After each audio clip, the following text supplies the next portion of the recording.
నమస్తే, welcome to సత్యాగ్రహి. నేను రేఖ.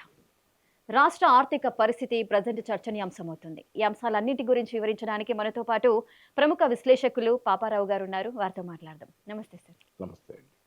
Sir, ఏంటి సార్ ఆ రాష్ట్ర పరిస్థితి ఏంటి? ఆర్థిక పరిస్థితి మనం పేపర్ తిరిగేస్తే చాలు, మొన్న రీసెంట్గానే 2,500 కోట్లు రాష్ట్రం అప్పు చేసింది అని మాట్లాడుతున్నారు. అంటే ఇన్ని వేల కోట్ల అప్పులు చేస్తుంది అంటే ఏదన్నా సంపద సృష్టించడానికి అప్పులు చేస్తుందా? అసలు రాష్ట్రం అప్పు చేయాల్సిన అవసరం ఏంటి? కావాలంటే ఎంత అప్పు ఉమ్, అయింది డేటా ఉమ్, అన్నీ కూడా మాట్లాడుకుందాం. ఉమ్, పాత గవర్నమెంట్ ఉండగా, అంటే టీఆర్ఎస్ గవర్నమెంట్ ఉండగా ఎంత అప్పు అయింది, ఇప్పుడు కొత్తగా ఎంత అప్పు వచ్చి చేరింది ఇవన్నీ మాట్లాడుకోవచ్చు. దాంతోపాటు ఏమేమి పథకాలు అమలు జరుగుతున్నాయి, కాంగ్రెస్ చెప్పినవి చేస్తుందా లేదా, టీఆర్ఎస్ ఎలా పర్ఫార్మెన్స్ ఎలా ఉంది, సంక్షేమ పథకాలు కంపారిటివ్గా కూడా మాట్లాడుకోవచ్చు. దీనికి ముందు ఏంటంటే వాస్తవ పరిస్థితికి, ఇప్పుడున్న పరిస్థితి గురించి మనం మాట్లాడుతున్నాం కాబట్టి ఉమ్, ఈ వాస్తవ పరిస్థితికి అద్దం పట్టాలి, ఉన్నదన్నట్లు చెప్పాలి అంటే ఈ నెంబర్లన్నీ చెప్పుకునే కంటే, ఎందుకంటే ప్రతిపక్షం ఒకలాగా మాట్లాడుతుందని, పాలకపక్షం ఒకలాగా మాట్లాడుతుందని నిన్నటిదాకా అయితే కొంత గందరగోళం ఉంది జనంలో. ఇప్పుడు ఆ గందరగోళం లేదు, ఒక స్పష్టత ఉంది జనానికి. కానీ దానికంటే కూడా చాలా ఈజీగా అర్థమయ్యేది ఏంటంటే హ్యూమన్ డైమెన్షన్. ఉమ్, మనుషులు ఎలా ఉన్నారు, తెలంగాణలో మానవ జీవితాలు ఎలా ఉన్నాయి ఈరోజు అనేది మంచి ఇండికేటర్. తెలంగాణ గవర్నమెంట్ ఎలా పనిచేస్తుంది ఈరోజు అనే దానికి మంచి ఇండికేటర్. ఉమ్, ఫస్ట్, ఏ రాష్ట్ర జనాభాలోనైనా భారతదేశం లాంటి దేశంలో పెద్ద సెక్షను రైతులు. అవును. ఈ రైతాంగం పరిస్థితి ఎలా ఉంది, పెద్ద వివరాల్లోకి పోను, మిగతా అన్నీ మాట్లాడుకోవచ్చు కావాలంటే. ఉమ్, ఫస్ట్ ఒకటి ఏంటంటే, కేసీఆర్ గారు ఉండగా, లేకపోతే తెలంగాణ వచ్చిన కొత్తలో 2014-15 ప్రాంతాల్లో రైతుల గురించి మనం మాట్లాడగానే, రైతుల సమస్యల గురించి మాట్లాడగానే రైతు ఆత్మహత్యల గురించే మాట్లాడతాం ముందు. అవును. ఇదే మాట్లాడతాం. ఎక్కడ ఏ ఉమ్, రాష్ట్రంలో ఎక్కడ మాట్లాడినా, దేశంలో ఉమ్. మొత్తంగా రైతులు ఎటువంటి మాట్లాడుకున్న సమస్యలు సమస్యలు ఎదుర్కొంటున్నారు? అనేది మాట్లాడటానికి ఉమ్, రైతు ఆత్మహత్యలు పారామీటర్గా తీసుకుంటాం. ఎస్. దానిలో 2014-15 డేటా ప్రకారంగా రైతు ఆత్మహత్యలు సుమారుగా 1300 ఆడ్.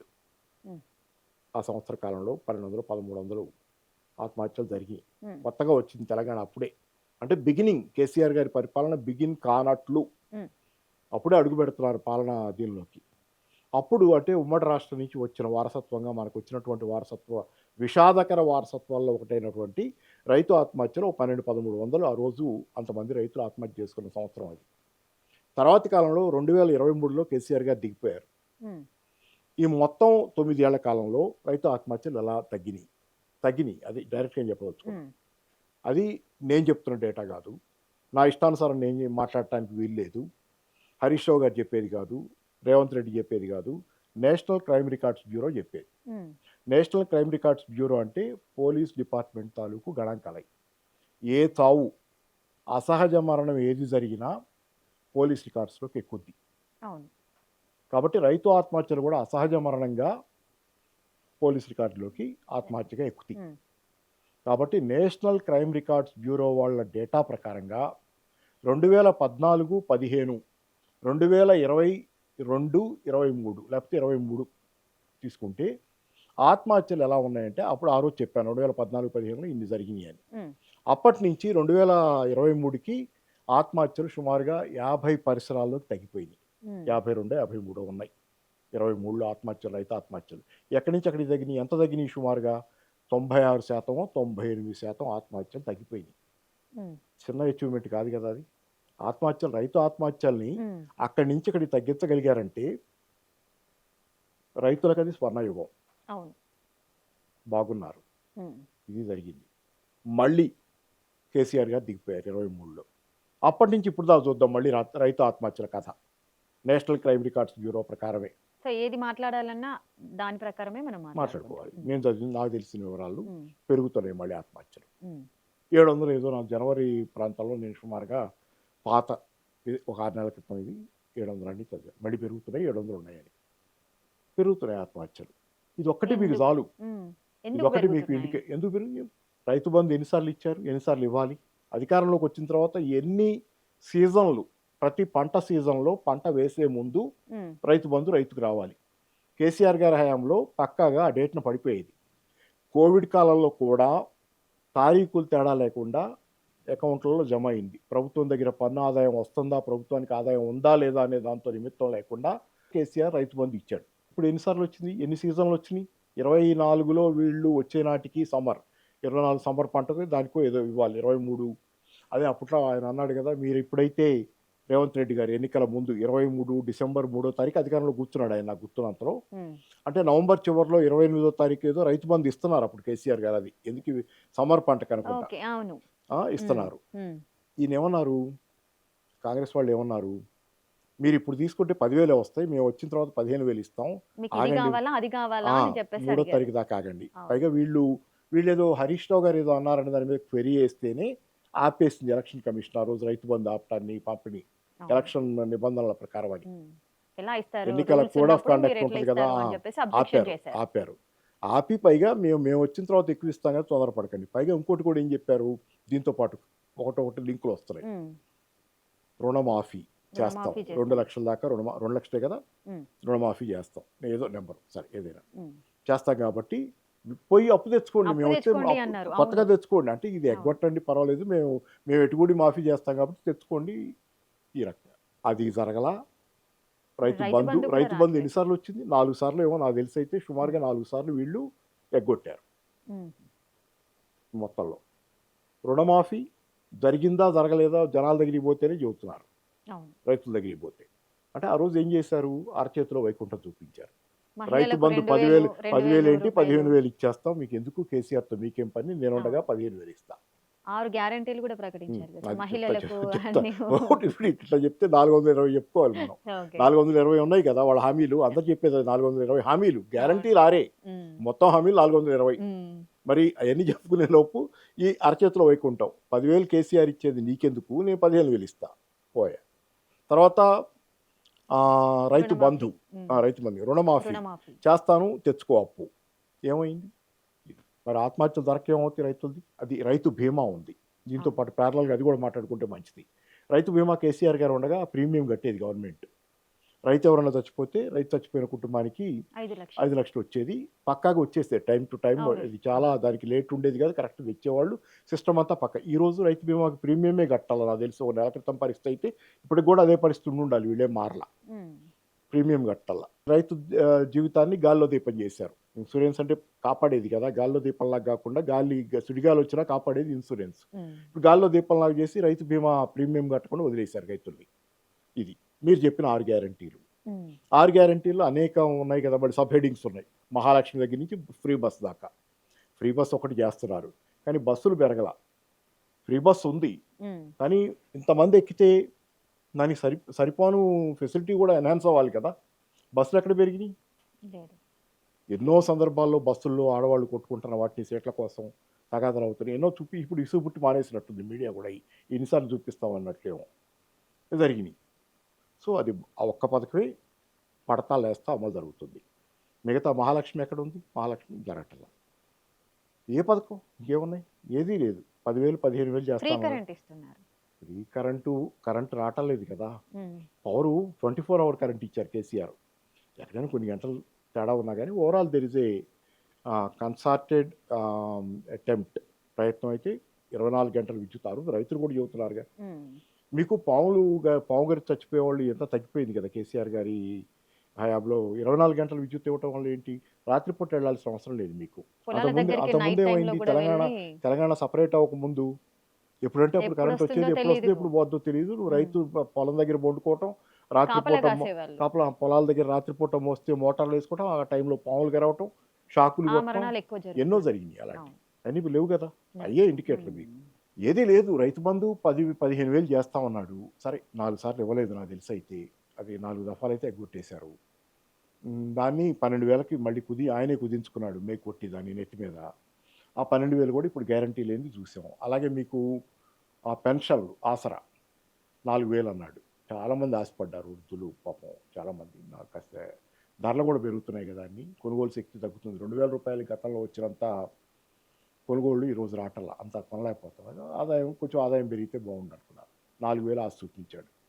4,000 ఆశ చూపించి ఇస్తున్నాడా 4,000 పాత పెన్షనే కంటిన్యూ అవుతున్నాయి. అవుతుంది. మహాలక్ష్మి అయితే అసలు ఇవ్వటల్లా. ఇవ్వట్లేదు. మరి ఇంకేంటి, ఏం చేస్తున్నాడు, మరి డబ్బులన్నీ ఏమవుతున్నాయి సార్? నెల నెలకి, వారానికి వాళ్ళు అప్పులు తీసుకొస్తున్నామంటున్నారు. మరి అప్పులన్నీ కూడా ఏదైనా సంపద సృష్టిస్తున్నారా అంటే అది కనిపించట్లేదు. మీకు నాకే బిగ్గెస్ట్ క్వెషన్ కాదు. హరీష్ రావు గారికి, కేటీఆర్ గారికి కూడా అది బిగ్గెస్ట్ క్వెషన్. ఎందుకంటే ఏం చేస్తున్నారంటే చెప్పాలంటే ఇప్పుడు ఏ ప్రాక్టికల్‌గా మీరు ఒక ఇటుక కూడా పేర్చారా లేదా అని అడుగుతున్నారు. ఒక ఇటుకైనా పేర్చావా నువ్వు అని అడుగుతున్నారు. పేర్చలేదు కనపడతానే ఉంది. మేడిగడ్డ రిపేర్ చేయడానికే నీకు కుదరలేదు కదా! అవును. కొత్తగా ఏమి చేయక్కర్లా.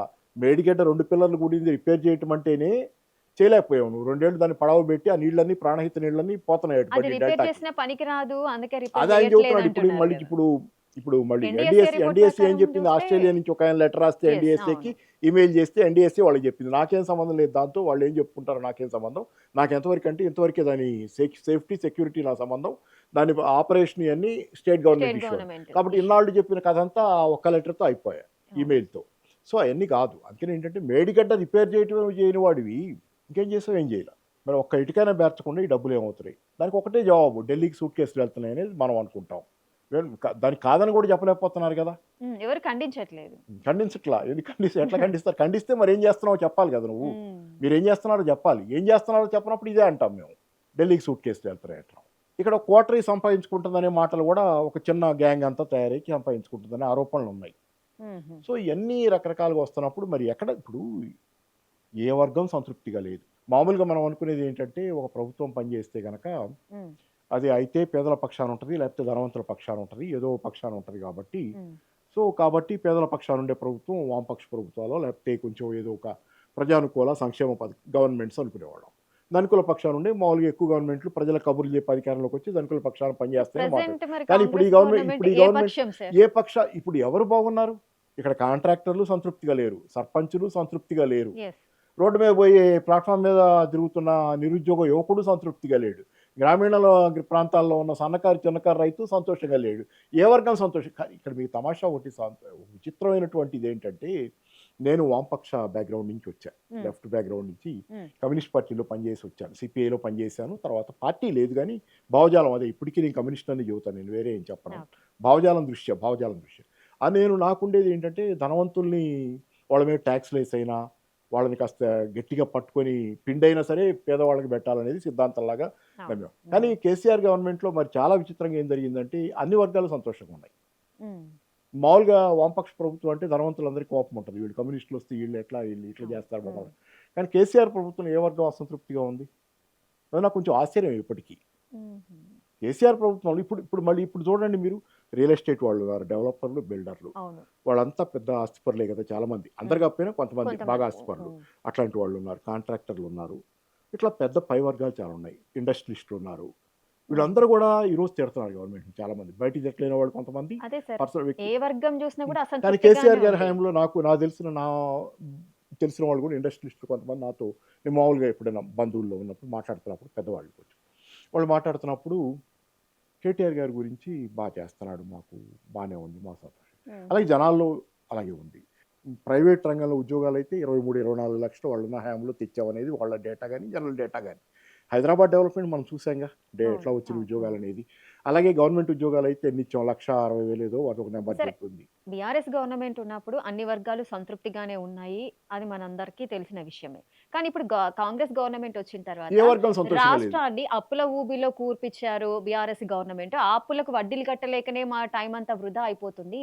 మేము బయట నుంచి అప్పులు తెచ్చి వడ్డీలు కడుతున్నామని చెప్పేసి కాంగ్రెస్ అంటోంది. మీది పాత ప్రశ్న అయిపోయింది. నాది కూడా పాత జవాబు కాకుండా ఉండాలంటే ఏం చేసినా అది కుదరదు. ఎందుకంటే పాత ప్రశ్న ఆ జవాబుకి దానికి జవాబు జనానికే అర్థమైంది. హ్మ్. చాలా వరకి. హ్మ్. ఎందుకంటే ఇది మోసం, జరిగింది మోసం, జరుగుతుంది మోసం, కనికట్టు అనేది జనానికి అర్థమైన తర్వాత ఈ ప్రశ్నకి మనం పెద్దగా జవాబు చెప్పక్కర్లా. హ్మ్. కానీ ఇక్కడ మీకేంటంటే వీళ్ళు చెబుతుంది 5,000 నుంచి 7,000 కోట్ల రూపాయల దాకా మేము నెలకి అప్పుల మీద వడ్డీ కడుతున్నామని చెప్పి వీళ్ళు అవును. చెప్పారు. అవును. ఆ నంబర్ 5,000, 7,000 రేంజ్‌లో ఒక్కొక్కళ్ళు ఒక్కో నంబర్ కాంగ్రెస్ నాయకులు ఎవరికెప్పుడు ఏది గుర్తొస్తే ఆ నంబర్ చెబుతున్నారు. హ్మ్. కానీ కాగ్ జనవరి నెలలో చెప్పిన దాని ప్రకారంగా సంవత్సరానికి 24,000 కోట్ల రూపాయలు హ్మ్. వడ్డీ కట్టారు. అంటే నెలకెంత పడింది? 2,000 కోట్ల చిల్లర. హ్మ్. మొత్తం నాకైతే గుర్తున్నంతలో 2,400 కోట్ల లోపు నెలకు కడుతున్నారు. ఇది అఫీషియల్‌గా ఆథెంటిక్ డేటా. మీరు నెట్‌లో చూసుకోవచ్చు ఎవరైనా. హ్మ్. చూస్తే 2,400 కోట్లు. అంటే వాళ్ళు చెప్పిన దానిలో లోయెస్ట్ నంబర్ తీసుకున్న 5,000 కోట్లు కడుతున్నాం అనే దాని నుంచి తీసుకున్న దానిలో సగం మాత్రమే అసలు వడ్డీ కడుతున్నారు. అది అబద్ధం. అదే కాదు, మీరు ఎక్కడైనా ఇంకోటి వెతకండి. మన రఘునందన్ రావు గారు ఉన్నారు, బీజేపీ మెదక్ ఎంపీ. డిబేట్లకు వచ్చేవాళ్ళు, అప్పట్లో అవును. స్పోక్స్మన్గా కూడా వచ్చేవాళ్ళు, ఇప్పుడు ఎంపీ అయినా. రఘునందన్ రావు గారు పార్లమెంట్లో ప్రశ్న అడిగారు, కేసీఆర్ గారు దిగిపోయే నాటికి తెలంగాణ అప్పు ఎంత ఉంది డైరెక్ట్ పార్లమెంట్లో, క్వశ్చన్ ఈ వేసారు. మధ్య అవును. ఒక 7-8 నెలల క్రితం ఎప్పుడు అవును సార్. ప్రశ్న వేస్తే దానికి వచ్చిన జవాబు ఫైనాన్స్ మినిస్ట్రీ నుంచి 3.5 3.5 లక్షల లక్షల కోట్లు. కోట్ల ఆ. రూపాయలు కేసీఆర్ గారు దిగిపోయే నాటికి అప్పు. ఉమ్. దానిలో కూడా తెలంగాణ ఆంధ్ర విడిపోయినప్పుడు వారసత్వంగా, అంటే పాత అప్పుల్లో కూడా మరి దానిలో వాటా కూడా తీసుకోవాలిగా, ఆస్తుల్లో వాటాతో పాటు తెలంగాణ అప్పుల్లో కూడా ఆస్తులు పంచుకున్నప్పుడు అప్పులు కూడా పంచారు. అట్లా వచ్చింది ఒక 70,000 కోట్ల 72,000 కోట్ల రూపాయలు వారసత్వంగా వచ్చినటువంటి అప్పు. దీనిలో 3,50,000 కోట్లలో 70,000 కోట్లు తీసేస్తే 2,80,000 కోట్ల రూపాయలు కేసీఆర్ గారు ఆ 9 ఏళ్ల కాలంలో చేసిన అప్పు. ఇది పార్లమెంట్లో అఫీషియల్గా రఘునందన్ రావు గారికి పార్లమెంట్ సాక్షిగా వచ్చిన జవాబు. కానీ అదే బీజేపీ వాళ్ళు గల్లీలోకి వచ్చి ఏం చెబుతారు, అప్పులు చేశాడు కేసీఆర్ అని చెప్తాడు. గల్లీలో ఓ మాట ఉంటుంది, ఢిల్లీ పార్లమెంట్లో ఓ మాట ఉంటుంది. అదే బీజేపీది అంటే వాళ్ళ మధ్య వాళ్ళకే సమన్వయం లేదు. సమన్వయం కాదు. లోకల్ ఇక్కడ పాలిటిక్స్లో అవసరాలు వేరు, ఢిల్లీ పార్లమెంట్లో నిజాలు చెప్పే అవసరం వేరు. పార్లమెంట్లో నిజాలు చెప్పాలి కదా, ప్రివిలేజ్ మోషన్ వస్తుంది, లేకపోతే పార్లమెంట్లో అబద్ధాలు చెప్పడం కుదరదు కదా ఇష్టానుసారం. అందుకని దానికి అక్కడ నిజాలు చెబుతారు. గల్లీలోనేమో రాజకీయ అవసరాలు ఉంటాయి కదా, బీఆర్ఎస్ని దెబ్బతీయాలనే అవసరం కొద్దీ ఇక్కడ ఒకటి చెబుతారు. సందర్భాన్ని తగ్గట్టు మాట్లాడతారు. అంటే ఢిల్లీలో మాట్లాడిన మాటలు ఇంగ్లీష్ పేపర్లోనే వస్తాయి, జనాలకి తెలియవు, పర్వాలేదు. గల్లీలో మనం తెలుగులో ఎన్నైనా తిట్టినా కానీ జనాలకి వెళ్తుందని. ఇలా సరే ఏదేమైనా ఏంటంటే అది 2,80,000 కోట్లు. దానికి కాంక్రీట్గా మీకు నేను ఏ గవర్నమెంట్కి ఇది అవినీతే లేదని ఏ గవర్నమెంట్కి సర్టిఫికేట్ ఇవ్వలేం, కానీ వీళ్ళు చెప్పినటువంటి దుర్మార్గమైనటువంటి బురదలుడు అది మాత్రం చల్లలేం బీఆర్ఎస్ మీద. ఎందుకంటే 1,00,000 కోట్లు కాళేశ్వరం అప్పు అంటారు. రేవంత్ రెడ్డి గారు మామగారే అన్నారని చెబుతుంటారు కదా. 1,00,000 కోట్లు అసలు కాళేశ్వరానికి 1,00,000 కోట్లు దానికి ఖర్చే కాకపోతే 1,00,000 కోట్లు అవినీతి ఎట్లయిందని రేవంత్ రెడ్డి గారు మామగారే అన్నారని వార్తలు వస్తాయి ఆ మధ్యకాలంలో. మరి అసలు ఆ 1,00,000 కోట్లు కాలా ఖర్చు, దానికి 1,00,000 కోట్ల అవినీతి ఎట్లా అవుద్ది పోని. అసలు 1,00,000 కోట్ల అవినీతి కావాలంటే 5,00,000 కోట్లు ఖర్చు చేసి 3,00,000 కోట్లు ఖర్చు చేస్తే దానిలో 1,00,000 ఎత్తేసారు, 2,00,000 ఖర్చు పెట్టారని. కాళేశ్వరం కళ్ళ ముందు కనపడుతుంది కదా, మేడిగడ్డ అన్నారం అన్నీ కనపడుతున్నాయి. దాంతోపాటు ఎన్నో అదొక పెద్ద కాంప్లెక్స్ కదా, అదొకటే కాదు కదా, బాహుబలి మోటార్ల దగ్గర నుంచి కన్నెపల్లి కాలువలు రకరకాలు ఎన్నో, అదో పెద్ద కాంప్లెక్స్ సముదాయం. కాళేశ్వరం చిన్నది కాదు, అది పెద్ద సముదాయం, వినంత సింపుల్ కాదు. దానికి మొత్తాన్ని పెట్టిన కోట్లు అవన్నీ కనపడతానే ఉన్నాయిగా అక్కడే. అప్పులు చేసినా కూడా దేనికి మనం ఖర్చు చేసాము, మిషన్ భగీరథ కనపడుతుంది. మిషన్ భగీరథ ఇంటింటికి పంపు నీళ్లు వస్తున్నాయి, పంపులు నీళ్లు వస్తున్నాయి. కాకతీయ చెరువులు పూడికలు తీశారు. అలాగే విద్యుత్ ఇన్ఫ్రాస్ట్రక్చరు మన కళ్ళ ముందు మనం చూస్తుంది కదండి. నేను హైదరాబాద్లో ఉన్నా కదా, అప్పుడు కిరణ్ కుమార్ రెడ్డి గారి గవర్నమెంట్, అప్పుడు 2014కు ముందు కిరణ్ కుమార్ రెడ్డి గారి గవర్నమెంట్ ఉండగా కరెంట్ ఎన్నాళ్ళు పోయింది హైదరాబాద్, ఎన్ని గంటలు ఉండేది హైదరాబాద్లో, ఎన్నాళ్ళు పవర్ హాలిడేస్ ఇచ్చారు ఇండస్ట్రీకి, వారంలో ఎన్నో రోజుల పాటు ఇండస్ట్రీ పనిచేసేది కాదు. దిక్కుమాలిన స్థితి తెలంగాణలో. ఎవడైనా పారిశ్రామికవేత్త వచ్చి ఇక్కడ పరిశ్రమ పెట్టాలంటే ఎట్లా, పవర్ లేకుండా ఎట్లా పెడతాడు పరిశ్రమ? అట్లాంటి దుస్థితిలో ఉన్న తెలంగాణ కేసీఆర్ వచ్చిన 6 నెలలకే పట్టాలెక్కి 24/7 విద్యుత్ వచ్చింది కదా ఆ రోజు. మరి దీని అంతటికి ఇన్ఫ్రాస్ట్రక్చర్ కావాలి కదా. ఛత్తీస్గఢ్ నుంచి కొన్నాడో ఏం చేశాడో ఏమైనా కానీ కరెంట్ అయితే ఇచ్చారు కదా ఆయన. మనకి యాదాద్రి కనపడుతుంది కదా, భద్రాద్రి ప్లాంట్ కనపడుతుంది కదా, పవర్ ప్లాంట్. దాని మీద వాళ్ళు 1000 ఆరోపణలు చేయొచ్చు, అవన్నీ కనపడుతున్నాయి కదా క్లియర్గా. ఆ ఆస్తులు అయితే ఏర్పరిచారు కదా, తెలంగాణ విద్యుత్ ఉత్పత్తి జరిగింది కదా ఎంతో కొంత, కొనగా. అంటే నాకు అర్థమైంది ఒకటి, కేటీఆర్ గారు ఉన్నప్పుడు ఆయన 50th బర్త్డే సందర్భంగా ఒకటి ఛానల్ ఇంటర్వ్యూ చేస్తే నన్ను కూడా పిలిచారు. జర్నలిస్ట్గా నన్ను కూడా క్వశ్చన్స్ అడగడానికి అని జస్ట్ ఇంటరాక్షన్ లాగా పిలిచినప్పుడు పిలిచారు. పిలిస్తే అప్పుడు చెప్పింది కూడా ఒకటి, నేను ఒక పుస్తకం గురించి కూడా చెప్పా కేటీఆర్ ఉండగా, ద ట్రూ బిలీవర్. చాలా ఇంపార్టెంట్ బుక్ అది. మీ ముఖంగా కూడా ప్రేక్షకులు ఎవరైనా చదివేవాళ్ళు ఉంటే ద ట్రూ బిలీవర్ అనే బుక్ హాఫర్ ఏదో ఉంది, ఆధార్ పేరు గుర్తులేదు. పాలిటిక్స్లో ఉండదలుచుకున్న వాళ్ళు, పాలిటిక్స్లో ఉన్న వాళ్ళందరికీ హ్యాండ్ బుక్గా ఉండాలి, అది అంత ఇంపార్టెంట్ బుక్. దానిలో అతను చాలా క్లియర్గా చెప్పి, నేను అప్పట్లో కేటీఆర్ గారికి ఏమని పంపించా ఆయన దగ్గరకు సన్నిహితంగా. నేను ఆయన అంతకుముందు కలవాలా, ఎప్పుడు సన్నిహితంగా ఉండేవాళ్ళకి పంపించా. ఎవరంటే ఆయనకి ఇవ్వండి ఇది, ఎలక్షన్ల ముందు, అప్పుడు వాళ్ళకి చదివే టైం ఉండదులేండి. ఏంటంటే దానిలో వాళ్ళు రాసింది ఏంటంటే, ఒక ప్రభుత్వం బాగా పనిచేసి ప్రజల జీవితాన్ని గనక మెరుగుపరచగలిగితే అక్కడ దానికి రిస్క్ వస్తుంది, ఓడిపోయే రిస్క్ వస్తుంది, అధికారం కోల్పోయే రిస్క్ వస్తుంది. ఎందుకంటే ఒకసారి కనుక జీవన ప్రమాణాలు ఇంప్రూవ్ అయితే ప్రజల యాస్పిరేషన్స్ పెరుగుతాయి. జీవన ప్రమాణాలు ఇంప్రూవ్ అయినాయి అనుకోండి, ప్రజల యాస్పిరేషన్స్ పెరుగుతాయి. యాస్పిరేషన్స్ పెరిగినప్పుడు వాళ్ళు ప్రభుత్వం మీద అసంతృప్తి పడే అవకాశాలు కూడా ఎక్కువ ఉంటాయని రాశాడు. హుహు. ఒకసారి జీవన ప్రమాణాలు మెరుగుపడ్డ తర్వాతే జరుగుద్ది అన్నాడు. ప్రభుత్వం పడిపోయే అవకాశం ఉంటుంది. ఆ పుస్తకంలో రాశాడు. చాలా బాగా రాశాడు. అందుకని నేను అప్పట్లో నాకు ఆ డౌట్ కూడా ఉంది. హ్మ్. అప్పటికి కూడా నేను టీఆర్ఎస్‌నే సమర్థిస్తున్నా. అధికారంలో ఉంది. కమ్యూనిస్ట్ బ్యాక్‌గ్రౌండ్ ఉన్నా గాని ఇదంతా కమ్యూనిస్ట్ పార్టీలంతా కాంగ్రెస్‌తో సేల్ అవుతున్నా గాని నేనేంటంటే తెలంగాణకి టీఆర్ఎస్సే కరెక్ట్ అనేది బీఆర్ఎస్ ఇప్పుడైతే బీఆర్ఎస్ అది. అదే కరెక్ట్. ఇప్పటికి కూడా నా ఉద్దేశం అదే. I stand by it. కమ్యూనిస్టే. హ్మ్. కమ్యూనిస్టులు వస్తే నాకు సంతోషమే. మంచి కమ్యూనిస్ట్ పార్టీ ఉండి అధికారంలోకి వస్తే ఇంకా సంతోషమే నాకు. కానీ ఇప్పటికేంటంటే తెలంగాణ నిజంగా ప్రేమించగల వ్యక్తి కేసీఆర్. దాన్ని నేను 100% చెప్పగలను. కానీ కేసీఆర్‌ని మించి తెలంగాణని ఎవరైనా నేను ఇన్ని మాట్లాడిన నేనైనా ఎక్కడో ఓ పాయింట్ దగ్గర మా లోపాలు మాకుంటాయి అట్లాంటివి. అవును. ఇంకొకటి కేసీఆర్. దానికి డౌట్ లేదు. కేసీఆర్ పైగా ఒక వ్యూహకర్త. ఆర్థికంగా తెలంగాణ అభివృద్ధికి కూడా బ్రహ్మాండమైన ప్రణాళిక రూపొందించి చేసిన మనిషి. అన్ని ఉద్యమకారుడే కాదు. ఆర్థిక నిర్మాణం కూడా బాగా చేసి. కాబట్టి ఏంటంటే ఇక్కడ మీకు జరిగింది ఏంటంటే కేసీఆర్ హయాంలో 2014కు ముందు పరిస్థితి ఏంటంటే తెలంగాణలో ప్రజలకు ఏ ఆశ లేదు. నిరాశ, నిస్పృహ, జీవితాలు బాగుపడవని తెలంగాణ అంటుండేవాళ్ళు కదా! తెలంగాణ పల్లెటూళ్ళలో ఇనప బూట్ల చప్పుళ్ళు రాత్రిపూట అంటే నక్సలైట్లు, పోలీసులు ఓకే. ఇదే కార్యక్రమం కదా! తెలంగాణలో హ్మ్. నిరంతరంగా హ్మ్. జరిగింది. హ్మ్. ఒక నిరాశ ఎక్కడికక్కడ గ్రామీణ ప్రాంతాల్లో పల్లె కన్నీరు పెడుతున్న పాట అప్పుడే కదా వచ్చింది. గోరేటి వెంకన్న రాసింది 2004 ఎలక్షన్‌లప్పుడు రాజశేఖర రెడ్డికి ఉపయోగపడ్డ పాట కూడా అదే కదా! చంద్రబాబుకి వ్యతిరేకంగా. పల్లె కన్నీరు పెడుతుందో కనిపించని కుట్రల. హ్మ్. ముఖ్యంగా తెలంగాణ పల్లెలకు సంబంధించిన పాట. అవును. ముఖ్యంగా అన్ని చోట్ల వర్తించింది ఆంధ్రాలో. అయితే ఇది జరిగింది. అందుకని ఏంటంటే అట్లాంటి తెలంగాణ కేసీఆర్ అధికారంలోకి వచ్చిన తర్వాత ఈ 9 ఏళ్లలో చాలా ఆశలొచ్చినియి తెలంగాణ ప్రజలకి. కలగంట నేర్చుకున్నారు. తెలంగాణ ప్రజలు కేసీఆర్ అధికారంలోకి వచ్చిన తర్వాత జీవితాలు మెరుగుపడటం చూసి, ఇంకా మెరుగుపడతాయి. అవును మనకి భవిష్యత్తుంది. ఆశ, ఆశ అంటే దురాశ అంటాను నేను. ఆశ, హోప్, హోప్ వచ్చింది తెలంగాణ ప్రజలకు జీవితాలు బాగుపడతాయని. ఆ హోప్ వచ్చిన చోట రేవంత్ రెడ్డి జొరబడ్డాడు. హ్మ్. చొరబడి కేసీఆర్ 10,000 ఇస్తే నేను 15,000 ఇస్తాను.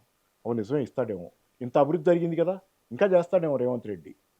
కేసీఆర్ ఇంత ఇచ్చాడు కదా! మన జీవితాలు మెరుగుపడ్డాయి. ఇంతకుముందు పూర్తిగా ఎక్కడో ఉన్న అగాధంలో ఉన్న జీవితాల్ని పైకి పైకి వచ్చినియి. జీవితాలు తీసుకొచ్చారు. హ్మ్. పైకొచ్చినియి. కాబట్టి ఇంకా పైకెళ్తామేమో. ఆశ పెరిగింది. ఆశ పెరిగింది. ఆ ఆశలోకే చొరబడ్డాడు రేవంత్ రెడ్డి. మీకు 15,000 ఇస్తానన్నాడు. 4,000 పెన్షన్ ఇస్తానన్నాడు. 2,00,000 ఉద్యోగాలు 2,00,000 కల్పిస్తామన్నారు. ఉద్యోగాలన్నాడు. ఆశలోకి చొరబడ్డాడు. కానీ ప్రాక్టికల్‌గా లిమిటేషన్స్ ఉన్నాయని జనానికి అవసరం లేదది. జనానికి తెలీదు గూడా. ఇప్పుడు ఎంత పిండికి అంత రొట్టె. ఆ హ్మ్. రోజుకున్న ఆదాయం ఎంత? దాన్ని బట్టి ఏదైనా జేయగలరు. తెలంగాణ వచ్చిన నాటికున్న ఆదాయం కంటే తెలంగాణలో కేసీఆర్ దిగిపోయే నాటికున్న తెలంగాణ ఆదాయ వనరులు పెరిగిపోయినియి బాగా. కానీ ఎంత పెరిగినా కొంతే ఉంటాయి గదా! ఒకటే ఉంటది గదా! దాంతో చేయగలిగినయి కొన్నే ఉంటాయి గదా! ఒక్క సంవత్సరంలోనే తెలంగాణ భూతల స్వర్గం అయిపోదుగా. అవును. నెమ్మదిగా నిర్మించుకుంటూ వెళ్ళాలి. ఆదాయం పెరిగిన కొద్దీ రొట్టె కొద్దీ పిండిలాగా చేసుకుంటూ వెళ్ళాలి.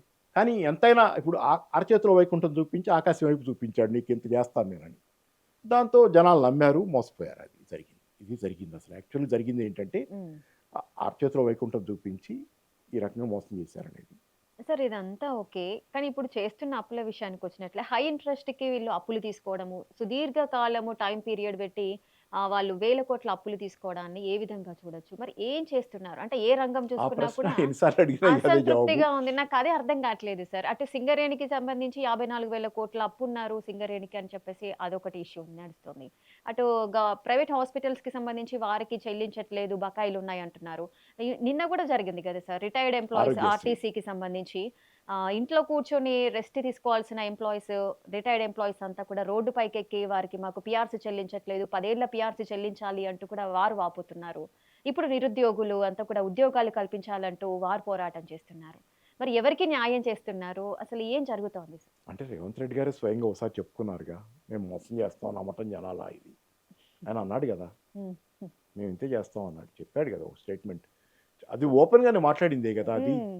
అది పెద్ద ఎప్పుడు సర్క్యులేషన్‌లోనే ఉంటదిగా. మేము రాజకీయ నాయకులం మేము ఇలాగే చేస్తాం, మోసాలు చేస్తాం అని చెప్పి అట్లా మాట్లాడిన మాట ఒకటుంది గదా! అట్లాంటిది ఏదో ఒకటి. అందరికీ తెలుసది. ఓపెన్‌గా తెలిసిందే. ఏంటంటే ఒకటి ఇక్కడ సరే ఏదైనా జనాలు ఆశపడ్డారు. ఈరోజు దెబ్బతింటున్నారు. డబ్బులన్నీ ఏమవుతున్నాయంటే ఎవరైనా ఏమవుతున్నాయి అనుకుంటాం? అంటే ఎవరి జేబులోకో వెళ్తున్నాయి అంతే అనుకోవచ్చా? అనుకుంటాంగా ఎవరైనా.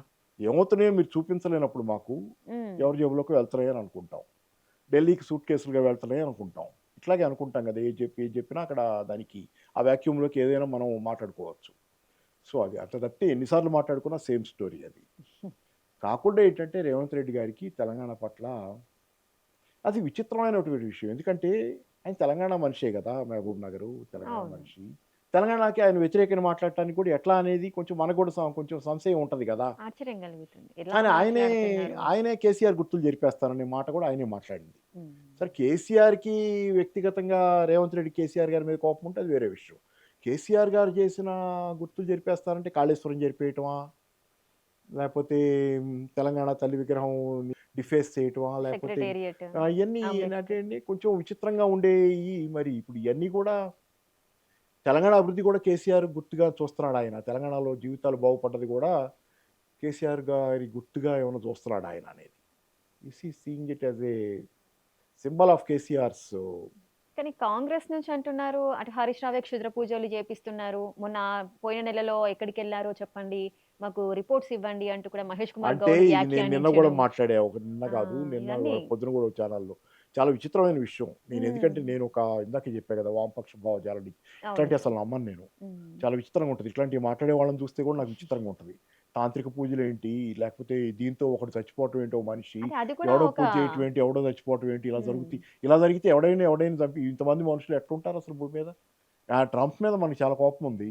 కానీ సార్ కాదు ఎవరో మాట్లాడితే ఏమో అనుకోవచ్చు కానీ టీపీసీసీ ప్రెసిడెంట్‌గా ఉన్నటువంటి అంటే మహేష్ ఇక్కడ కుమార్ నాకు గౌడ్ నిన్న ఇవాళ మాట్లాడడము విచిత్రంగా పొద్దున అనిపిస్తుంది. కూడా ఒక ఛానల్‌లో మాట్లాడుతున్నప్పుడు నేను విచిత్రంగా కాదు ఇక్కడ ఏమవుద్దంటే మీకు ప్రజల నుంచి దూరం అయిపోయిన తర్వాత మీరు పాలకులు ప్రజల నుంచి దూరం అయిపోయిన తర్వాత ప్రజలు మిమ్మల్ని ఇన్ని వర్గాలు తెలంగాణలో రోడ్డెక్కుతున్న తర్వాత మీరు ప్రజల నుంచి దూరం అయిపోయారు.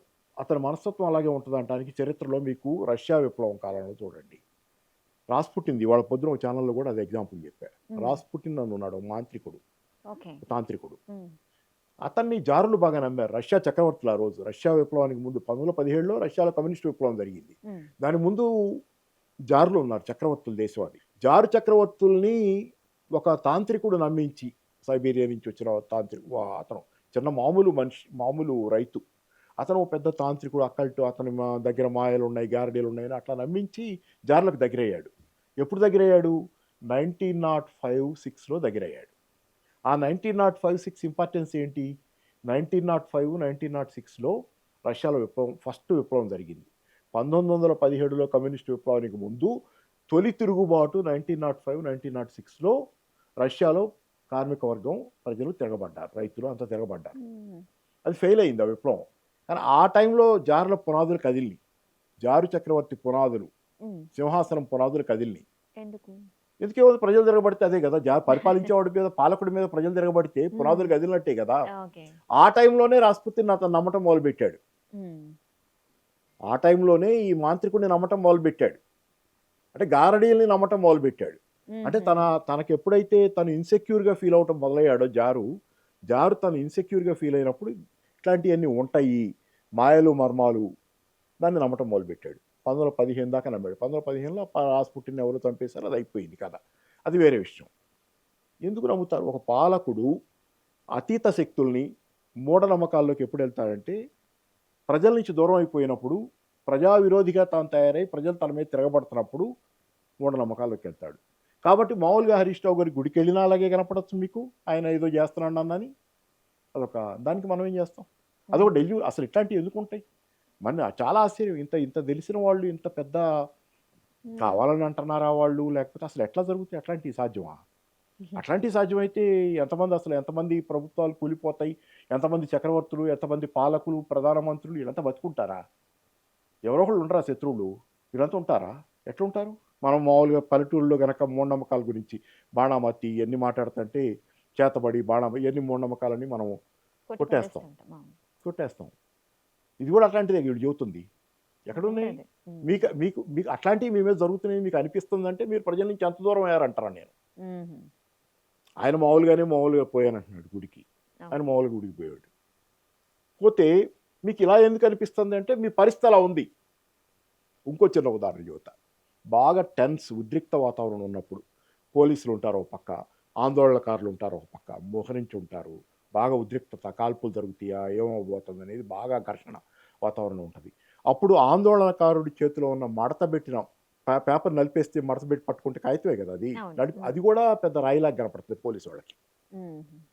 వాతావరణం తాలూకు ఉద్రిక్తత మన పర్సెప్షన్‌ని, మన చూపుని మనకట్లా కనపడతాయి అవతలియి. కాగితమే, మడతపెట్టిన కాగితం, అతను ఏదో కాగితాన్ని మడతపెట్టి పట్టుకుని ఉంటాడు. అది కూడా రాయలాగా కనపడుతుంది మీకు. అంటే అంటే మీరు చార్జ్డ్ వాతావరణంలో ఉన్నారు. మీ పరిస్థితి మీకే అర్థం కాని అగమ్యగోచర వాతావరణంలో పడ్డటువంటి వాళ్ళ పరిస్థితి ప్రజల్లో అబాస్ పాలవుతా, ప్రజల్లో నవ్వులు పాలవుతా, ప్రజలు ప్రశ్నిస్తున్న కాలం వచ్చిన పరిస్థితిలో ఇలా అనిపిస్తే సరే, ఎటు కోర్టులో కేసు ఉంది, అది వాళ్ళు చూసుకుంటారులేండి. హరీష్ రావు గారు కేసు వేశారు కదా. అంటే ఇప్పుడు ప్రజలకి నార్మల్‌గా ప్రభుత్వమే కదా అప్పులు చేస్తుంది, మాకేంటి అని అనుకుంటారు కదా! అసలు అప్పుల ఎఫెక్ట్ అనేది ప్రజలపైన ఏ విధంగా ఉంటుంది? ఒక రాష్ట్ర అప్పులు మితిమీరితే ఎటువంటి పరిస్థితులు ఎదురవుతాయి? భట్టి విక్రమార్క గారి ప్రకారం అయితే పోయిన సంవత్సరం డిసెంబర్ నాటికే ఆయన అసెంబ్లీలో చెప్పింది. బహుశా నేను అనుకోవటం నాన్ బడ్జెటరీ అప్పులు కూడా, అంటే కార్పొరేషన్ అప్పులు కూడా కలిపి అనుకుంటా ఆయన చెప్పింది.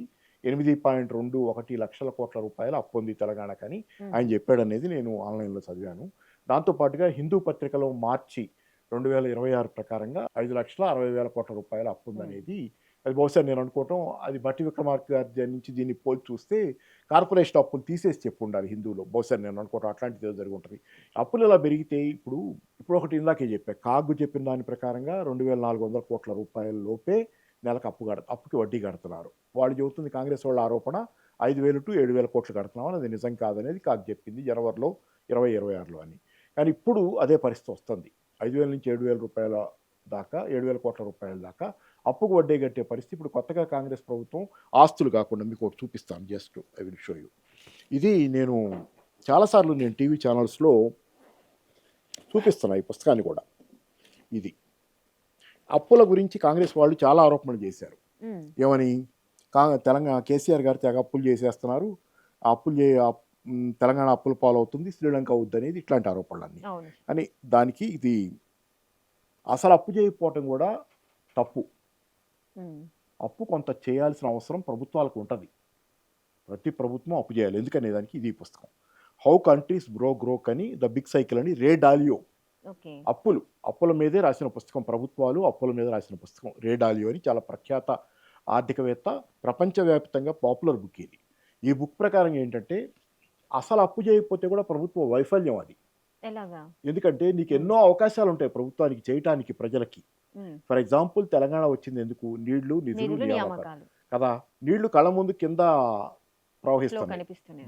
డౌన్లో వెళ్తున్నాయి. అంటే తెలంగాణ వాళ్ళు కావాలంటే మోటార్లు తీసుకోవచ్చు. పెట్టుకుని తోడుకోవడం తప్పితే దాన్ని చేయగలిగింది, వెళ్తున్నాయి, అయిపోతున్నాయి. ఆంధ్రాలో వాళ్ళు వాడుకుంటున్నారు. హ్మ్. ఆ నీళ్లు నువ్వు వాడుకోవాలి. ఏం కావాలి? ప్రాజెక్ట్ కావాలి. హ్మ్. నీళ్లు, నిధులు, నియామకాలు తెలంగాణ ఉద్యమ నినాదం. యెస్. ఆ నినాదంలో ఫస్ట్ మాట నీళ్లు నీళ్ళు. అన్నిటికంటే ముఖ్యమైనది. అది నిజం చేసుకోవాలంటే నీకు ప్రాజెక్ట్. ప్రాజెక్ట్ కావాలి. బాహుబలి మోటార్ లాంటి ఎత్తిపోతలతో తోడుకునేవి కావాలి. ఇదే కదా. అవి కావాలంటే అప్పు కావాలి. ఆ అప్పు నువ్వు చేయలేదనుకో, అప్పు అవుద్దనే పేరుతో అప్పు చేయలేదు, అవకాశం పోయినట్టేగా. అవును. నీకున్న నీళ్లు, నీ దగ్గర ఉన్నటువంటి ప్రకృతి వనరు, నీకు ఏదైతే అవసరమో, నీ ఉద్యమానికి ఏది నినాదమో, నీ ప్రజలు ఏదైతే కోరుకుంటున్నారో అది నువ్వు చేయాలంటే నువ్వు అప్పు చేయాలి. దానికోసం అప్పు చేస్తే తప్పు కాదు. హ్మ్. దాన్ని చేయటం ద్వారా తెలంగాణ సంపద పెరిగింది, అవును. తెలంగాణ రైతాంగం దగ్గర ఆదాయాలు పెరిగినాయి, తెలంగాణ పన్ను ఆదాయం పెరిగింది.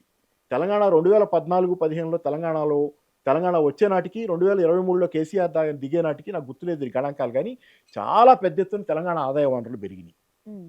మరి ఆ రోజు అప్పు చేస్తే అప్పుకి సరిపడా ఆదాయం కూడా చూపించారు ఇక్కడ. యెస్. అప్పుకి సరిపడా ఆస్తులు చూపించారు కదా. హ్మ్. కేసీఆర్ చేసిన అప్పులకి అంతకి ఎన్నో రెట్లు ఎక్కువ ఆస్తులు ఉన్నాయి కదా రెండో పక్కన తెలంగాణ ఆయన దిగిపోయినాటికి. అందుకని అప్పు చేయటం అవసరం. అంటే అప్పు చేసి. కుటుంబాల పరిస్థితి వేరు, అప్పులు చేయటంలో కుటుంబాలు చేయాలని నేను చెప్పను, హ్మ్. రేడాలియో కూడా చెప్పడు. కానీ ప్రభుత్వాలు అప్పులు చేయకపోతే అవకాశాలు కోల్పోతారు. అందుకని ఏంటంటే నీళ్లు, నిధులు, ఉదాహరణ అది అర్థమైంది కదా మీకు. అర్థమైంది. ఆ రోజు మన అవకాశాన్ని సద్వినియోగం చేసుకోవాలి. సద్వినియోగం చేసుకొని మన సంపద ప్రకృతి వనరులు సృష్టించాం. మనం వాడుకోగలగాలంటే హ్మ్. అది చేయాలి. అది చేయటం వల్ల ఏమైంది? తెలంగాణలో రైతాంగ ఆదాయాలు పెరిగినాయి, రైతాంగం సుసంపన్నమైంది, రైతాంగం కొనుగోలు శక్తి పెరిగింది. రైతాంగం కొనుగోలు శక్తి పెరిగితే అనేక సరుకులు వాళ్ళు కొంటారు. ట్రాక్టర్లు కొన్నారు, షాంపూ ప్యాకెట్ దగ్గర నుంచి ట్రాక్టర్ దాకా ఏదైనా పారిశ్రామిక సరికేగా. హ్మ్. రైతాంగ ఆదాయాలు పెరిగితే ఒక షాంపూ ప్యాకెట్ కొన్నా, ఒక ట్రాక్టర్ కొన్నా, అవన్నీ ఎక్కడి నుంచి వస్తాయి? నగర ప్రాంతాల పరిశ్రమల నుంచి వస్తాయి. అంటే గ్రామీణ ప్రాంతాల్లో రైతుల ఆదాయాలు పెరిగితే నగర ప్రాంతాలకు కూడా మంచిదే అది. తెలంగాణ రోజు ప్రాస్పరస్ అయిందంటే ఈ అప్పులు అనేది ఒక పుష్ లాగా పనిచేసింది తెలంగాణను ముందుకు నెట్టడానికి. కానీ ఈ రోజు నువ్వు చేస్తుంది ఎందుకు పనికి వస్తుంది? తెలంగాణ అప్పుల్లో నిజంగా నువ్వు ముంచెత్తున్నావు. ఆస్తులు చూపిస్తున్నారు కదా, కేసీఆర్ చూపిస్తున్నారు ఆస్తులు.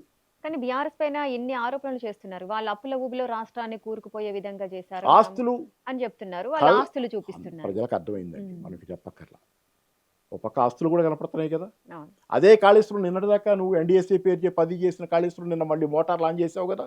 హ్మ్. బాహుబలి మోటార్ లాంచ్ చేసావు కదా. హ్మ్. మరి ఏమైంది? ఇన్నాళ్ళు చెప్పింది ఏమైంది? మాలాంటి వాళ్ళందరినీ నమ్మించడానికి మీరు చెప్పింది ఏమైంది? మాకే అనుమానం వచ్చేటట్టు చదువుకుంటున్నాం, 4 పేపర్లు చదువుతున్నాం. ఒక పేపర్ కాదు 4 చదువుతున్నాం. ఎవడు నిజం చెబుతున్నాడో, ఎవడు అబద్ధం చెబుతున్నాడో మనకు తెలియట్లేదు. జాగ్రత్తగా ఉందామని చెప్పి 4 చదువుతున్నాం లైన్ టు లైన్. జనాలకి నమ్మించారు కదా. అందరికీ హ్మ్. అర్థమైంది ఈరోజు. ఇన్నాళ్ళు అసలు పనికిరాదన్నది మోటార్ ఆన్ చేసి నాకు ఎవరికి అర్థం కాదు. ఇప్పటికైనా ఒకటే, ప్రజలైతే వాస్తవాన్ని అర్థం చేసుకున్నారు. హ్మ్. వాస్తవాన్ని అర్థం చేసుకున్నారు. ఆక్రోశం, ఆవేదన, బాధ తెలంగాణ ప్రజల్లో చాలా తీవ్రంగా ఉంది. ఎందుకంటే సఫర్ అవుతున్నారు ప్రజానీకం. నిన్న అక్కడ ఖమ్మంలో అబ్బాయి నిరుద్యోగం యువకుడు ఆత్మహత్య ప్రయత్నం, హాస్పిటల్లో ఉన్నాడు. చాలా బాధపడుతున్నారు జనం. ఏ ప్రభుత్వం వచ్చినా ఇప్పుడున్న పరిస్థితి ఏంటంటే 100% మంది అందరికీ యువకులకు కానీ చదువుకున్న వాళ్ళకి కానీ ఉద్యోగాలు ఇచ్చే స్థితి లేదు ఇప్పుడు.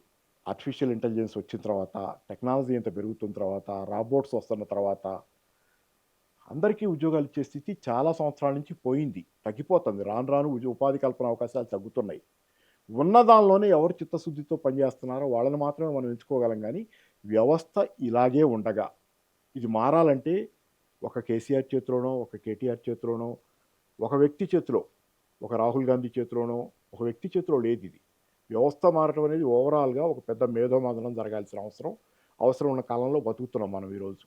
ఈ వ్యవస్థ సంపూర్ణంగా మారితే మినహా, ఎందుకంటే నా దగ్గర ఎకనామిస్ట్ పత్రిక కూడా మొన్న పేపర్ కట్ కూడా తీసి పెట్టా. పేపర్ కట్ అంటే దానిలో ఎకనామిస్ట్ పత్రికలో ఒక వ్యాసంలోని పేజీ, ఈ రాజకీయాలు ఏం పనికిరావు, ఇప్పుడు రాజకీయాలు ఏం పనికిరావు, వ్యవస్థ మారితే తప్పితే ఈ రాజకీయాల్లో ఇక ఈ ఉద్యోగాలు సంపూర్ణంగా అందరికీ ఇవ్వలేరు. నిరుద్యోగం అనేది నిరంతర సమస్యగానే వ్యవస్థ మారిందాకా ఉంటుంది. కానీ వ్యవస్థ మారేలోపు, మారాలని జనాలంతా గుర్తించి ఎలా మారాలో అర్థం చేసుకుని అలా మార్చుకునే లోపు ఉన్నదానిలోనే ఎవరు చిత్తశుద్ధిగా పనిచేయగలరు అనేది ఆలోచించాలిగా. ఉన్నదానిలోనే ఎవరు చిత్తశుద్ధిగా పూర్తి ఎఫిషియన్సీతో పనిచేసి సాధ్యమైనంత మందికి ఉద్యోగాలు ఇస్తారు, ఓకే. సాధ్యమైనంత మందికి మేలు చేస్తారు. ఎందుకంటే అది చేశారు. కేటీఆర్ అయితే నేను ఆ గౌరవం ఉంది నాకు. అసలు చేశారు వాళ్ళు ఉండగా ఒక 23-24 లక్షలు ప్రైవేట్ ఉద్యోగాలు రావటం. హైదరాబాద్ మన కళ్ళ ముందు చూసాం కదా ఎన్ని పరిశ్రమలు వచ్చాయి. ఈరోజు ఏమవుతుంది, కైటెక్స్ ఎలా తీసుకొచ్చాను చూసా. వరంగల్లో ఆ కేరళ నుంచి తీసుకొచ్చిన టెక్స్టైల్ ఇది కైటెక్స్ తీసుకొచ్చింది. మొన్న ఆయన కూడా నేను వెళ్ళిన టీవీ ఛానల్ నుండి పిలిచారు కదా, ఆయన ఇంటర్వ్యూ దానిలో చెప్పాడు ఎలా తీసుకొచ్చాడు ఆయన, ఎలా తీసుకొచ్చారు దానికి, ఎట్లా దాన్ని మొత్తం ప్రాసెస్ అంతా చెప్పారు. అట్లా కష్టపడ్డారు, చేశారు. ఆ చిత్తశుద్ధి ఇప్పుడు కూడా ఎందుకు లేదు మీకు అని అడుగుతారు. ఇప్పుడు ఉద్యోగాలు, ప్రభుత్వ ఉద్యోగాలు ఉన్నాయి. 60,000 ఉద్యోగాలు ఇచ్చామంటే అందరు నవ్వుతున్నారు కదా. హ్మ్. నిజానికి ఇచ్చింది 11,000 12,000 ఏదో చెప్పినట్టున్నారు. అసెంబ్లీలోనే చెప్పారు, వాళ్ళే చెప్పారు. హ్మ్. మరి ఇవన్నీ అంటే ఏం చేస్తుంది ప్రభుత్వం, ఏం జరుగుతుంది అనేది. అంటే ఆర్థికంగా స్థిరత్వంగా లేదా సార్? మరి ఆర్థిక స్థిరత్వం లేని ప్రభుత్వం అనేది డెవలప్‌మెంట్ ఎలా ఆర్థిక స్థిరత్వానికి సాధిస్తుంది? అసలు అట్లా కాదు. ఆర్థిక స్థిరత్వం లేకపోవటానికి ఏముంది, మరి గొప్పలు ఎందుకు చెబుతున్నారు మరి. హ్మ్. మరి వీళ్ళే గొప్పలు చెప్పి తెలంగాణ ధనిక రాష్ట్రం మొన్నేదో మళ్ళీ నాకు అప్పులు కూడా పుట్టలేదని చెప్పిన మనిషి తెలంగాణ గురించి మొన్న ఏదో పోగొట్టుకుంటున్నట్టున్నాడు కదా, ఇంత బాగుంది అంత బాగుందని. అంటే ఒక్క సంవత్సరంలోనే అంత మార్పు వచ్చేస్తారు, 2 ఏళ్లలోనే. 2023లో కేసీఆర్ గారు డిసెంబర్లో దిగారు. తెల్లారేసరికి పేదరికం వచ్చేసిందా? అప్పులు ఆదాయం అంతా పడిపోయిందా? కాదు కదా. ఏమో అందుకనే ఆదాయం అంతా ఏమో తగ్గింది. ఆదాయం మీ నిర్వాహకం వల్ల కానీ ఏదైనా కానీ రియల్ ఎస్టేట్ పడిపోయింది. రియల్ ఎస్టేట్ పడిపోతే చాలా పెద్ద ఎఫెక్ట్ కదా. అవును. ఎక్కడైనా ఇప్పుడు రియల్ ఎస్టేట్ చాలా పెద్ద ప్రభావశీలమైనటువంటి రంగం. హైడ్రా కానీ ఏదైనా కానీ కోర్టు కూడా మొట్టికాయలేసి కోర్టు కూడా దాని మీద చాలా సీరియస్ అవుతుంది కదా. రంగనాథ్‌ని తొలగించాలంటూ ఆదేశాలిచ్చారు. చాలా అయినప్పటికీ జరుగుతున్నాయి. కూడా హైడ్రా ఇంకా స్టిల్ హైడ్రా వర్కింగ్‌లోనే ఉంది. భూములు హైడ్రా ఎన్నో వేల ఎకరాలు స్వాధీనం చేసుకుంది. ఇప్పుడు ఆ భూములు అమ్ముతారంట. మళ్ళీ ఇప్పుడు అవును. ఏదో పేపర్లో సాక్షిలో అవును నిన్న సార్. వచ్చింది. హ్మ్. భూములు అమ్ముతారు, 2,000 ఎకరాల పైన ఏదో ఉన్నాయి. హ్మ్. అవి అమ్ముతారట. నేను అనేది ఒకటే ఇక్కడ మీకు. ఎవరి దగ్గర నుంచి లాక్కున్నారా అవన్నీ? లాక్కోవటం అంటే ప్రభుత్వ భూములే అనుకుందాం. ఎవరున్నారు వాటిలో ఇంతకుముందు? ప్రజలు. ఎవరి దగ్గర మామూలు జనాలు ఉన్నారు. అవును. ధనవంతులు ఎవరికి ఆస్తులు బాలేదు కదా. ఈ మొత్తం హైడ్రా వ్యవహారంలో పెద్దోళ్ళంతా బాగానే ఉన్నారనేది మనం అంతా నిత్యం చూస్తూనే ఉన్నాం. బాగానే ఉన్నారు. వాళ్ళు ఎవరిగా అంటే మామూలు పేద మధ్యతరగతి జనాల అన్నీ వాళ్ళ కష్టార్జితం కొనుక్కున్న పోయింది. భూములు వాళ్ళంతా రోడ్డున పడ్డారు. కోల్పోయారు. అవును. ఏదైనా అయింది. ఇప్పుడు అవన్నీ మీరు అమ్మితే కొనేది ఎవరు మళ్ళీ? మళ్ళీ కొనగలిగేది బడాబాబులే ఎవరు? కొనాలిస్తారు. పెద్దోళ్ళే కదా కొనేది. పెద్దవాళ్ళే ధనవంతులు కొంటారు. కొంటారు. అంటే మీరేం చేస్తున్నారు, హైడ్రా పేరుతో పేదోళ్ళ దగ్గర నుంచి లాక్కొని పెద్దోళ్ళకి ట్రాన్స్ఫర్ పెద్దవాళ్ళకి అవ్వడానికి అమ్ముతున్నారు. మీకు ప్రభుత్వానికి ఒక 60,000 కోట్లు ఏదో 60,000 ఏదో 90,000 కోట్లు ఏదో ఆదాయం వేశారు. మీకు ప్రభుత్వానికి ఆదాయం వస్తుంది, పెద్దవాళ్ళకి ఆస్తులు వస్తాయి, జనాలు మధ్యలో పోయేది అంతే కదా. ఉమ్. మీరు ప్రభుత్వ భూమి అన్నారు. పోనీ ప్రభుత్వం అట్టి పెట్టుకొని అక్కడ మీరు లైబ్రరీలు కడుతున్నారా, హాస్పిటళ్ళు కడుతున్నారా, చేయండి పోనీ. అదైనా ఒక తప్పు జరిగినా దానికి దానికి ప్రజోపకరమైంది ఇంకోటి జరిగింది అనుకుంటాం. అని మీరు తీసుకొని మళ్ళీ దాన్ని వేలం వేసి అమ్ముకుంటానంటే పోనీ వచ్చిన ప్రజల డబ్బులతో నుంచి మీరేం డబ్బులు వస్తాయి. చేస్తున్నారు? మీకు ఇప్పుడు దాకా రకరకాల ఆదాయాలు వస్తున్నాయి కదా! అన్ని ట్యాక్స్ ఆదాయం వస్తుంది, అప్పులు చేస్తున్నారు. ఇట్లా ఇంకా అయి రకరకాలు వస్తున్నాయి ఆదాయం. ఆ ఆదాయంతో ఏం చేస్తున్నారో తెలియట్లేదని ఇప్పుడు దాకా మాట్లాడుకున్నాం మనం. ఇప్పుడు 60,000, 90,000 కోట్లు మీరు ఆస్తులు అమ్మితే వచ్చే అప్పులు మళ్ళీ ఆ డబ్బులు ఏం చేస్తారు? అంటే ఏమవుతాయి? మీకు ఆదాయం వస్తుంది. ఆ డబ్బులు ఏమవుతాయో మాకు తెలీదు. అవును. ధనవంతులకు ఆస్తులు ట్రాన్స్ఫర్ అయిపోతాయి. రోడ్లు పడేది పేద ప్రజానీకం. బావుందా? అంటే ఓ సైఫన్ ఏసి, ఓ ట్యూబ్ ఏసి, పేదల దగ్గర నుంచి సంపద లాగేసి పెద్దవాళ్ళకి ట్రాన్స్ఫర్ చేయడానికి పనికొస్తది ఇది ఇప్పుడు హైడ్రా. మంచిది కాదు కదా! మీరు అక్కడే గవర్నమెంట్ హాస్పిటల్ కట్టండి. అక్కడే ఒక లైబ్రరీ కట్టండి. అక్కడే ప్రజాహిత పోనీ ఇప్పుడు ఇందిరమ్మ ఇళ్ళు అంటున్నారు. హై రైజ్ బిల్డింగ్స్ అక్కడే కట్టండి. పోనీ ఖాళీ అయిన వాళ్ళకి నిర్వాసితుల్లో కొంతమందికి ఇవ్వండి. అన్ని చోట్ల ఇలాగే ఉంది. చాలా చోట్ల చాలా వ్యవహారాలు ఇలాగే నడుస్తున్నాయి. అంటే ప్రజలకు కూడా మనం చెప్పగలిగింది ఒకటే. లెనిన్ అంటాడు ఒకసారి. లెనిన్ అడుగుతారు. పెట్టుబడిదారీ వ్యవస్థలో మనిషి ఎలా ఉంటాడనే ప్రశ్న వస్తే లెనిన్ అంటాడు. మామూలు మనుషులు కూడా ఈ వ్యవస్థలో ఎలా ఉంటారంటే పెద్దవాళ్ళు ధనవంతులే కాదు. మామూలు మనుషులు కూడా ఎలా ఉంటారంటే నీకేం కావాలంటే ఆకాశం కావాలంటాడు. దురాశ ఉంటుంది. ఈ వ్యవస్థ లక్షణం అది. అతి సామాన్యుడు కూడా దురాశపరుడుగా ఉండటం. అవకాశం దొరికితే ఆకాశాన్ని కూడా కబ్జా చేయాలనుకోవటం ఈ వ్యవస్థలో మనిషి లక్షణంగా సహజంగా చాలామందికి ఉంటుంది. ఓకే. చాలామందికి ఉంటుంది. దాన్ని చార్మినార్ బ్యాంకు సొమ్ము చేసుకుంటుంది ఎక్కువ వడ్డీ ఇస్తానని. ఉమ్. మోసం చేస్తుంది. రాజకీయ నాయకులు మోసం చేసి అధికారంలోకి వస్తారు. ఇట్లా ప్రతి వర్గం రెండో వాడి దురాశను మోసం చేసి ప్రజలు కూడా కొంచెం ఆలోచించాలి సోబర్గా. ఎందుకంటే ప్రజలకు మనం నీతి పాఠాలు చెప్పడం మంచిది కాదు కానీ ఉమ్. జాగ్రత్తలు చెప్పడం మంచిదేగా. ప్రజలు కూడా ఆలోచించాలి. Thank you so much sir. Thank చాలా యూ. చక్కటి వివరణ అందించారు. అసలు అప్పులు రాష్ట్రానికి ఎంత అవసరము, ఒకవేళ మనం అప్పులు చేసినాక కూడా దానికి సంబంధించిన ఆస్తులనైనా లేదా సంపదను సృష్టించే సోర్సెస్ని మనం చూపించగలిగినప్పుడు అప్పు అనేది తప్పు అయితే కాదు. కానీ అది మితిమీరినప్పుడే అది ఒక వినాశనానికి దారి తీస్తుంది అన్న వేలో మీరు చాలా చక్కగా వివరించారు. ప్రజలకు అర్థమయ్యే విధంగా చాలా బాగా చెప్పారు. Thank you so much. Thank you.